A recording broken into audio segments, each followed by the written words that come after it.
que usted nos permite estar aquí reunidos en su presencia en este tiempo para varones.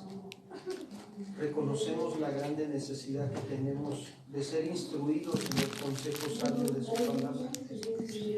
Por eso es que hoy pedimos que hable a nuestro corazón, que nos muestre, Señor, lo que necesitamos ser cambiados, y que nosotros, Señor, reconozcamos la grandeza de su poder y nuestra pequeñez cada día.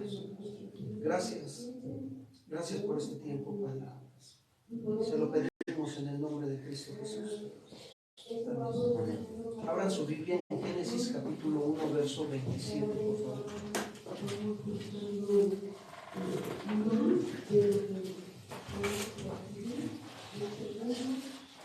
Vamos a ponerle por título a esta enseñanza: reflejando la imagen de Dios. Y dice Génesis 1:27: así que Dios creó a los seres humanos a su propia imagen, a la imagen de Dios los creó, hombre y mujer los creó. La leí en la nueva versión, nueva traducción viviente. Ahora se las leo en la Reina Valera. Dice: y creó Dios al hombre a su imagen. Esa palabra que utiliza ahí el escritor de Génesis, que fue Moisés escribió los 5 primeros libros de la Biblia. Entonces, Moisés aquí utiliza esta palabra imagen, habla de una forma, de una apariencia visual. Sobre el punto también tiene el sentido de carácter. ¿Sí me explico? ¿Han visto las monedas cómo las impregnan? Así. Impregnan la imagen que está en el molde, se impregna en la moneda, en la misma forma. ¿Sí? La imagen, carácter, eso significa imagen, carácter en el idioma hebreo. Y dice: a imagen de Dios lo creó, varón y hembra, ¿qué? Está hablando de al mismo carácter de Dios los creó. Cuando ellos estaban en el Génesis, ellos reflejaban el carácter de Dios. ¿Verdad que Dios tiene un carácter de orden? Entonces, ¿qué reflejaba Adán y Eva? Orden. ¿Verdad que Dios tiene un carácter de amor? Sí. Un carácter de misericordia, un carácter de perdón, un carácter justo tiene Dios. Y eso es lo que reflejaban ellos cuando estaban ahí en el Génesis, en el huerto del Edén. Adán y Eva reflejaban todo eso. Ahora, ¿cuándo se pierde la imagen de Dios? Cuando el hombre desobedece a quién. Ahora pregunto, ¿no es lo mismo que pasa hoy en día? Cuando nosotros desobedecemos los mandamientos de Dios, perdemos el carácter de quién. Cuando Dios formó a Adán y a Eva, y luego de ahí se vino su descendencia, ¿verdad? Caín, Abel. Caín mató a Abel, ¿no? Y luego se vino el otro que es se me fue el nombre de su otro hermano. De Set. De Set, ¿no? Ajá. Y no, esos son de Set, es de hijos de Adán y Eva. De Adán y Eva, ¿no? Pero no es de ¿cómo se llama que fueron de Sodoma y Gomorra, de Lot? No, ¿verdad? No me confundí ahí. Bueno, viene la descendencia ahí. Y luego se viene Abraham, ¿verdad que llama Abraham? Dice que lo llamó de lejanas tierras, ¿no? Y le dijo: Abraham, sal de tu tierra y de tu parentela a la tierra que yo te diré. ¿Y qué hizo Abraham? Creyó lo que Dios le decía y obedeció. Entonces, fíjense, hay carácter de obediencia. El padre, el hijo está sujeto al padre. ¿Sí me explico? Y forman una unidad. Aunque cada uno de la Trinidad tiene su personalidad, pero forman uno. No, en su vida en su ser moral no hay división en la Trinidad. Los tres son uno. Entonces, ¿qué sucede? Se viene la descendencia Abraham. De Abraham le dice, tu descendencia será como las estrellas y como la arena del mar, de multitudes. Y luego forma al pueblo de Israel a través de la vida de José, los 12 hijos de José, las 12 tribus, y se empieza a armar todo, ¿no? Y entonces, ¿qué hace Dios? Después de que forma todo al pueblo de Israel, a la nación israelita, dice que manda a hacer un tabernáculo en medio del pueblo para que la presencia de Dios estuviera en medio de ¿quién? De ellos. O sea, la presencia de Dios ahí en medio de su pueblo. Ahora, ¿cuál era el propósito también, antes de que pasara todo esto, que hicieran el tabernáculo? Cuando Dios llama a Moisés, ¿se acuerdan? Mete a Moisés en el desierto y todo el asunto que hace el Señor, y luego lo llama para darle las tablas, ¿verdad? Los 10 mandamientos.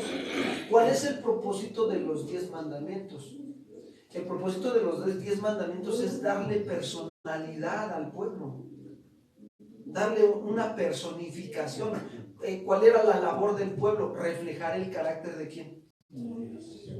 ¿Cuál es la labor de nosotros los varones en la familia? Reflejar el carácter de Dios. Los que son casados en el matrimonio, ¿cuál es nuestra labor? Reflejar el carácter de Dios. Los que no son casados y son solteros, ¿cuál es su labor dentro de la familia y donde quiera que van? Reflejar ¿qué? El carácter de Dios. Pero no lo van a poder reflejar si ustedes no se sujetan a los mandamientos de ¿quién? Es como Adán y Eva, no se sujetaron a los mandamientos de Dios, perdieron la autoridad de Dios, y la imagen de Dios es autoridad. Ahora, la autoridad de Dios, que nos quede bien entendido, la autoridad de Dios siempre está para proteger. Y una autoridad, cuando fíjense, una persona, un varón tiene la autoridad de Dios, siempre va a ver primero por los demás y al último por quién. Esa es una verdadera autoridad. Pero hay varones que no reflejan esta imagen. En el matrimonio, en el trabajo, en la escuela, en la sociedad, en la iglesia, menos en la iglesia. Porque a veces luego ni se quieren parar en la iglesia, porque andan reflejando el carácter de ¿quién? De Dios. O sea, porque andan en desobediencia a los mandamientos de Dios y por lo tanto no tienen la autoridad de Dios. ¿Saben qué es lo que tienen esos varones? Tienen autoritarismo. Quieren controlar todo a su manera, como ellos piensan, como ellos sienten, y no le dan libertad a la familia ni a los que están alrededor de él. Nos quieren controlar. No, esto se hace así, y esto así, y esto acá, y esto allá. O sea, hay un control sobre de la familia. Está duro. Llega un momento en que la familia se siente hasta oprimida, y de repente los hijos, ¿no? Ay, le dice a la mamá, ay, ya va a llegar mi papá, hay que apurarlo. Hasta miedo les da. Hay hijos así.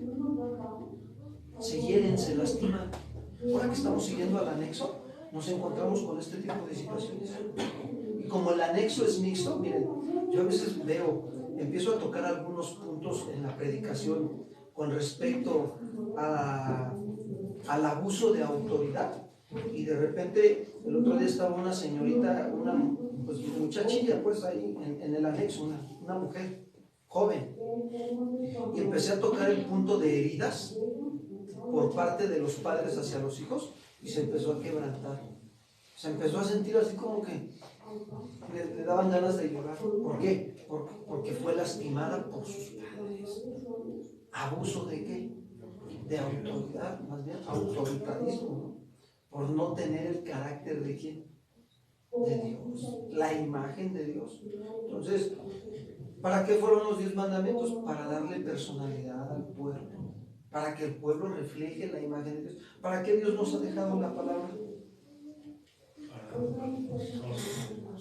Para estudiarla, creerla, obedecerla y reflejar la imagen de quién. No somos perfectos, pero en algún momento nosotros, la Biblia nos insta insta, nos anima a corregir esas áreas de nuestra vida que no son correctas o adecuadas. ¿Por qué no son correctas o adecuadas? Porque tenemos acá en la mente argumentos falsos, ¿sí me explico? La Biblia le llama como patrones de pensamiento o también los argumentos, ¿no? Vamos a 2 de Corintios capítulo 10, versículos 3, por favor. Así.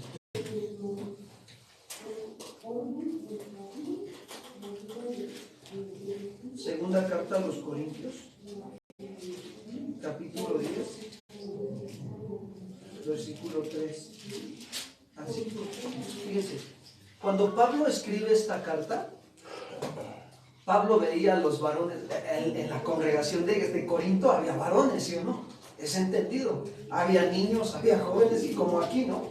Había varones que ya son casados. Y Pablo les da el consejo también a los varones. Ahora fíjense, la iglesia de Corinto, vamos a ver un poquito las características de la iglesia de Corinto.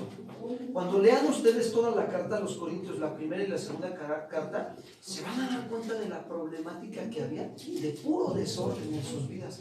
Aunque eran cristianos, pero había desorden. Ahora, Dios les manda la ayuda a través de Pablo, les da el consejo para que ordenen esas áreas de su vida y reflejen el carácter de quién. Había desorden. Había el caso de que cuando en el capítulo 1, nada más les voy a hacer un breve contexto así, la historia. En el capítulo 1 de Primera de Corintios, Pablo dice que había entre ellos pleitos, celos, contiendas, divisiones, obras de la carne. Y así es. Así pasa, o sea, no hay iglesia perfecta, quiero aclararlo, ¿no? Pero sí hay iglesias que son unas más maduras que otras. Es como si yo les dijera, ¿habrá algún matrimonio perfecto en esta tierra? Pero ¿verdad que sí hay matrimonios que son más maduros unos que otros? Sí. ¿Habrá familias perfectas? Pero sí hay familias que son unas más maduras. ¿De qué depende? De que esas familias se fundamentan en qué? En la palabra de Dios. Y les dice, ahora vamos a ver qué les dice Pablo a estos hermanos varones ahí en Corinto. Versículo 10, capítulo 10, versículo 3. Dice así: pues aunque andamos en la carne, no militamos según la carne. O sea, aunque andamos en este cuerpo carnal, ya no practicamos las obras de este cuerpo. ¿Qué? ¿Cuáles son las obras de la carne? Gálatas capítulo 5 lo menciona, ¿verdad? Dice que las obras de la carne son adulterio, fornicación, inmundicia, lascivia, pleitos, borracheras, contiendas, mentiras, robos, orgías. Y así se va a dar toda una lista, ¿no? De las obras de la carne: chismes, murmuración, envidias, quejas. Todas esas son las obras de la carne, que hay quienes las practican diario, andan en el chisme metidos. También hay varones que son bien chismosos, los hay, andan queriendo saber todo, saben de todo, menos qué onda con su vida. Yo tengo un conocido así que yo quiero saber qué es lo que pasa en Milpalta, voy y le pregunto. Esto es buenísimo para informarte, de verdad. Y como tiene un negocio, pues ahí le llegan los clientes y le dicen todo. Y cuando yo voy ahí a atenderme, pues ahí sale el asunto. Todo. Entonces dice Pablo, pues aunque andamos en la carne, no militamos según la carne. O sea, no practicamos como el soldado en el ejército, diario practica. No, nosotros no practicamos las obras de la carne. Y dice Pablo 4, porque las armas de nuestra milicia no son carnales.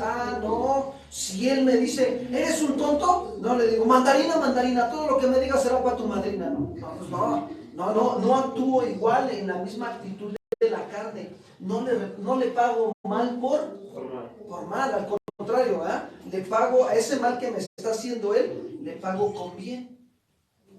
Por eso dice Pablo, ¿no? Porque las armas de nuestra milicia no son carnales, sino poderosas en Dios. Si alguien te ofende, ¿qué debes de hacer?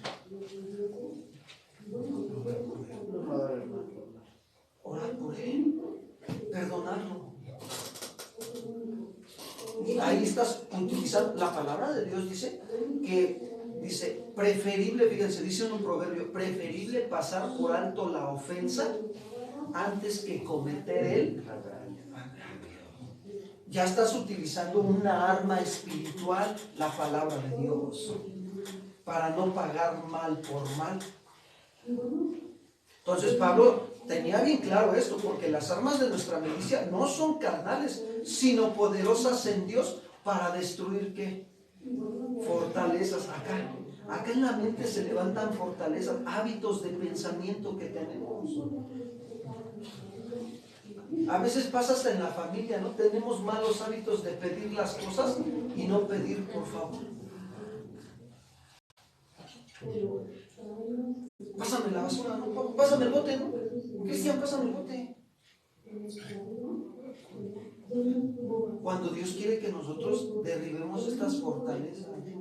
Por otro día no me acuerdo qué me estaba diciendo mi esposa. Y le digo, pues ¿qué quieres que haga? Así le respondí. Y le dice, ¿ya te diste cuenta cómo actuó tu carne? Y le digo, sí,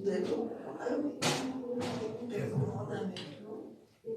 Tengo que corregir este argumento que tengo, o esta fortaleza. Es un mal hábito, una actitud no correcta. ¿Sí me explico? Entonces, cuando ustedes identifiquen esas actitudes no correctas, hay que derribarlas aplicando la palabra. La palabra dice que debemos de tratarnos con amabilidad, ¿sí o no? ¿Y cómo cuesta? Los padres con los hijos, los padres con las esposas, los esposos con las esposas, los entre hermanos se deben de tratar con amabilidad. Pero ahí es donde tenemos que trabajar para reflejar la imagen de quién. Sí. Entonces dice el 5, derribando argumentos. Ahí está otra vez, argumentos, fíjense. Son patrones de pensamiento desordenados que tenemos. Y toda altivez, ¿sí? ¿Cuál es la altivez? No, yo estoy bien. Tú estás mal, yo estoy bien. Y ahí está tu patrón de pensamiento que te hace pensar que estás bien y no te das cuenta que estás actuando altivamente, con orgullo, con jactancia. Yo no le hago daño a nadie, yo no me meto con nadie, para que no se metan conmigo. Y así están todos estos patrones de pensamiento, argumentos, fortalezas, altiveces, que se levantan contra el conocimiento de ¿quién? Y dice Pablo, y llevando cautivo todo pensamiento a la obediencia a ¿quién? Tenemos que trabajar en llevar cautivos nuestros pensamientos a la palabra. ¿Qué dice la palabra? Fíjense, en la semana estaba yo viendo el Facebook de Casa de Oración de Milpalta y de repente me aparece un eslogan, un anuncio de un pastor. ¿Quieres hacer crecer tu iglesia? ¿Quieres que cada 8 días lleguen familias nuevas? Te invito al curso en línea para utilizar las redes sociales, porque hay muchos brujos que la están utilizando para hacer otras cosas. Y yo me quedé, inscríbete. Y yo dije, ay, sí, padre, ¿no? Dije, no, pues para que vengan más familias a la congregación, ¿no? Me llegó la tentación. Y de repente que me paro tantito y dije, a ver, ¿quién me está hablando? ¿Dios o el hombre? ¿Por dónde nos habla Dios? Aquí nos está hablando ahorita Dios. Y yo dije, a ver, y me recordé, como ya estamos estudiando cada 8 días, antes de diciembre estábamos estudiando el libro de los Hechos. Me acordé que ya habíamos estudiado Hechos capítulo 2, donde Pedro hace su primer sermón. ¿Se acuerdan de ese capítulo? Y dice que como predicó el poder de lo alto. Pedro estaba lleno del Espíritu Santo. Un hombre lleno del Espíritu Santo siempre va a citar las Escrituras para resolver los problemas. ¿Cuántos dicen amén? Como varones también. Si no tengo el conocimiento de las Escrituras para resolver el problema, busco el apoyo espiritual de mis autoridades más arriba, o oro a Dios: Señor, háblame en tu palabra para resolver este problema. ¿Cómo lo resuelvo? Y Dios te va a hablar. Y si no, a veces Dios te pone, pues háblale al pastor o al hermano que ya está, al maestro del instituto, háblale. Y él te va a dar el consejo. Y entonces te dan el consejo de la palabra y Dios te está hablando. Y me acordé y dije: este Pedro, tremendo, no utilizó ni el Face ni el WhatsApp para que se reunieran 3,000 en ese momento, ¿no? Y dije: este es el poder de Dios. ¿Y quién nos añadió? Por medio de la predicación de quién? De su palabra. No del consejo de Pedro, porque Pedro lo que estaba haciendo era predicar la palabra de Dios, ¿sí o no? ¿Y qué hacía Dios? Dice que se compugieron los corazones de ellos. Compugir habla así como de perforar. Así, lo que les estaba diciendo les estaba perforando el corazón, les estaba haciendo mover sus pensamientos, sus emociones, darse cuenta cuál era su verdadera condición. De esos Pedros necesitamos ser nosotros, hermanos. Que cuando tú le prediques a alguien, se quebrante delante de Dios y lo lleves a los pies de Cristo. Y entonces, que me acuerdo y dije: no, hombre, aquí está bien tremendo las redes sociales. Te descuidas y te meten gol, como por ahí dicen. El diablo te levanta argumentos y al rato, ¿qué hago? Desvío a toda la iglesia. O sea, ¿se dan cuenta de la... Ahora, vamos a bajarlo al nivel familiar. Si yo no me aplico con la palabra y mi esposa me dice: mira este curso para fulano de tal, y nos va a ayudar para el matrimonio y esto, ¿no? Es un curso de psicología cristiana. ¿Cuántos dicen amén? Y si no me aplico en las Escrituras y yo me la creo, al rato yo mismo estoy desviando mi propia fe familiar. ¿Se dan cuenta? Y voy a fundamentar a mi matrimonio, y si hay hijos, los fundamento en la arena. Y cuando vengan los problemas, no van a tener la solidez para soportarlos y se van a ¿qué? A derribar. La familia se va a caer. Muchas familias así están. Ahora, Dios este año, quiero decirles algo, Dios quiere fundamentar a sus hijos en la palabra de Dios. ¿Se acuerdan lo que dijo Jesús en el Sermón del Monte? Cuando empieza el Sermón del Monte y él dice, ¿no? En Mateo 5, bienaventurados los pobres en espíritu, porque de ellos es el reino de ¿quién? ¿Quién es un pobre en espíritu? Aquel que reconoce su necesidad de Dios. Señor, yo peco, soy un pecador redimido por tu sangre bendita y preciosa, pero Señor, aquí estoy, reconozco mi condición, ayúdame. Ese es un pobre en espíritu. ¿Cuántos dicen amén, hermanos? Entonces, cuando una persona es pobre en espíritu y se sujeta a los mandamientos de Dios, hay humildad en su corazón, y cuando la obedece, refleja la imagen de Dios. Refleja el orden, refleja la humildad. ¿Verdad que Jesús fue humilde? ¿Qué dijo él en Mateo? Dijo claramente, aprendan de mí que soy manso y humilde ¿de qué? De corazón. Pero ¿sabes cómo se va a aprender eso? Cuando nosotros fundamentamos nuestra vida personal en el consejo de Dios. En Mateo capítulo 7 él dijo claramente, aquel que oye, dice, todo aquel que oye estas palabras y las hace, lo consideraré como un hombre que prudente, sabio, ¿sí? Que no se deja llevar por las redes sociales, por lo que ve. Piensa, analiza, razona bíblicamente, a ver lo que me está diciendo, quién me está hablando ahí en esa red social, ¿es Dios o es el hombre o es el diablo? Porque a veces el diablo hasta se aparece en las redes sociales. Y no se aparece con cola y cuernos, se aparece con lo que a veces sabe que es nuestra debilidad. Y ahí es donde nosotros tenemos que derribar esos argumentos, llevando cautivo todo pensamiento a la obediencia. ¿A quién, hermanos? A Cristo. Miren, el diablo no está jugando. Los que son varones, esposos y padres de familia, somos a veces blanco perfecto para el enemigo. Pero ¿sabes cuándo no nos hace nada? Cuando nosotros aplicamos el consejo de Santiago: someterse pues a Dios, resistir al diablo. ¿Y el qué? Someterse significa ponte bajo la obediencia a sus mandamientos. Obedece los mandamientos de Dios. ¿Qué hizo Jesús cuando se le presentó la tentación con Satanás? ¿Qué le dice? A ver, si eres hijo de Dios, di que estas piedras se conviertan en pan. ¿Y qué le dijo Jesús? ¿Escrito qué? Citó la escritura. ¿Se dan cuenta? Citó la escritura para vencer la tentación. Aparte de que Jesús es Dios y el Espíritu Santo estaba con él. ¿Cuántos reconocen que Dios está con nosotros? ¿Verdad que Dios nos puede ayudar a vencer las tentaciones? Para reflejar la imagen de quién? De Dios. ¿Habrá algo imposible para Dios, hermanos? No lo hay. Lo único que te pide es que te sometas, como dice Santiago: sométete, ponte bajo la obediencia a su palabra.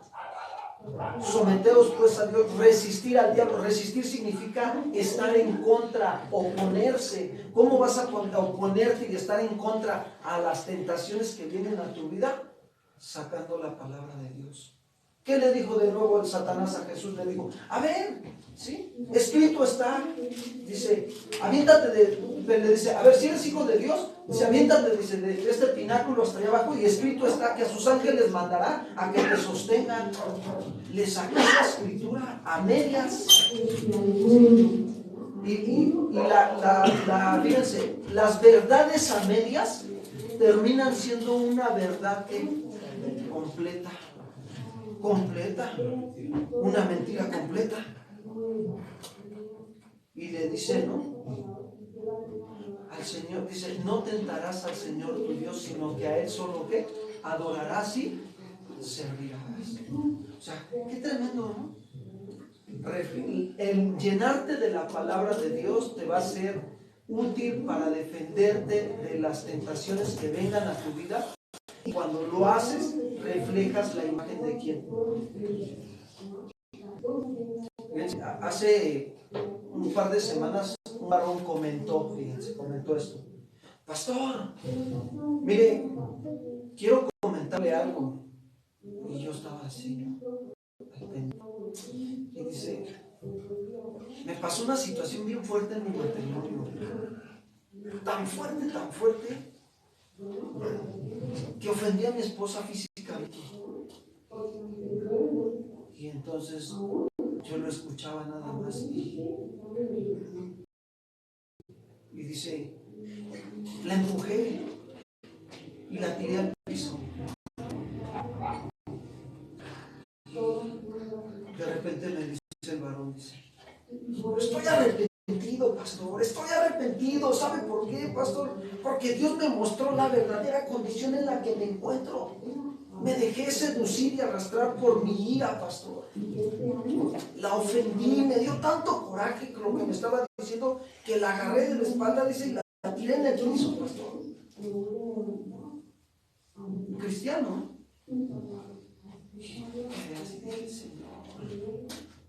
Le digo, ¿y qué aprendiste de eso? Dice, aprendí a darme cuenta que no soy lo que yo pienso que soy, que mi corazón me engaña. Me autoconfié, pastor. Me di cuenta que no reflejé la imagen de Dios porque me salí de sus mandamientos, pastor. Y le digo, ¿y qué vas a hacer? Ay, o sea, ya lo hizo, ¿no? Okay, ya lo hice.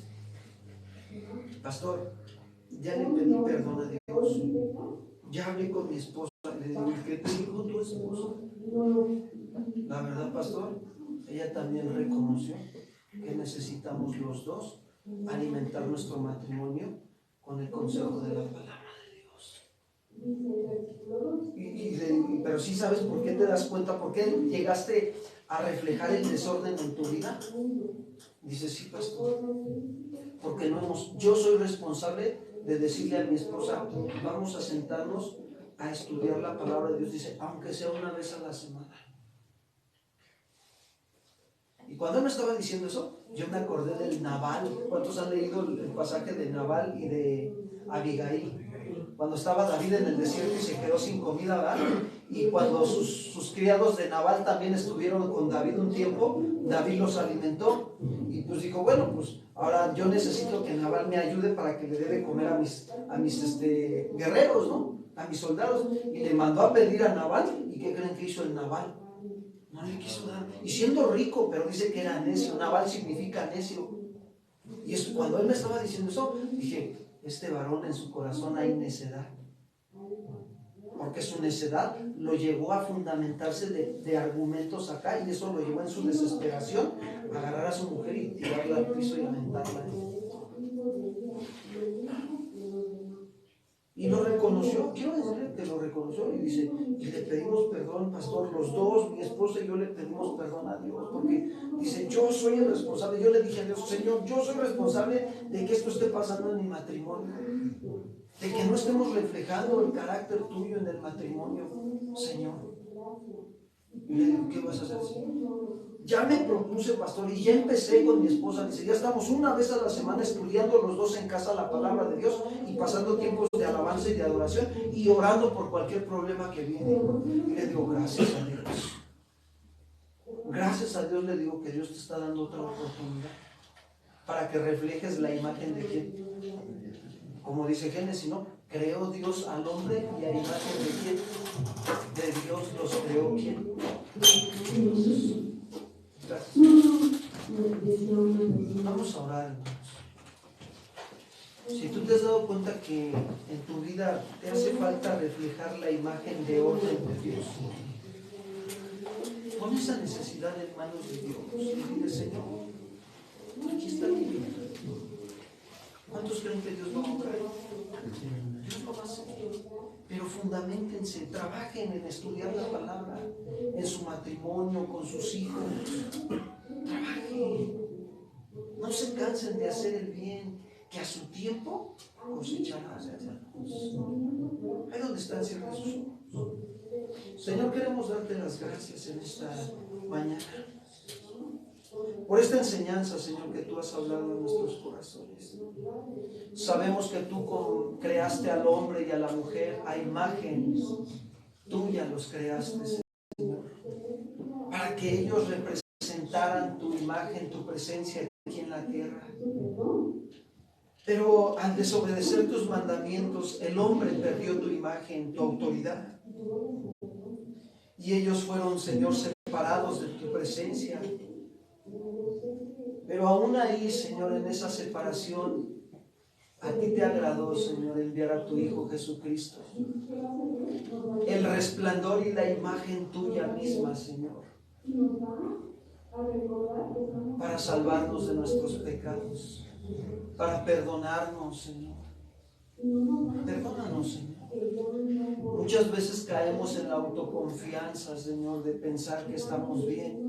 Pero cuando vienen los problemas y no los sabemos resolver en la familia, en el matrimonio, y a veces hasta llegamos a la ira y ofendemos a los hijos, a la esposa, Señor, ahí es donde verdaderamente nos damos cuenta que no nos estamos llenando de ti, que nos hemos apartado de ti, Señor. Perdónanos, porque no utilizamos tu consejo para resolver esos problemas. Utilizamos los consejos y la fuerza humana, la sabiduría animal, terrenal y diabólica, Señor, que muchas veces nos lleva a ofender a nuestro prójimo. Perdónanos, Señor. Hoy nos arrepentimos de nuestros pecados. Y ayúdanos a determinarnos, fundamentar nuestra vida en oír tu palabra y obedecerla, para que cuando venga el problema, la tentación, la prueba, no caigamos, Señor. Aquí estamos, ponemos en tus manos nuestra vida, la vida de nuestra esposa, nuestros hijos, Señor, nuestros hermanos también. Gracias. Gracias por tu misericordia, tu amor, tu bondad y tu fidelidad, Señor. Y te damos a ti toda la gloria y la honra en el nombre de Cristo Jesús. Amén. ¿Cuántos pueden dar un aplauso, Señor?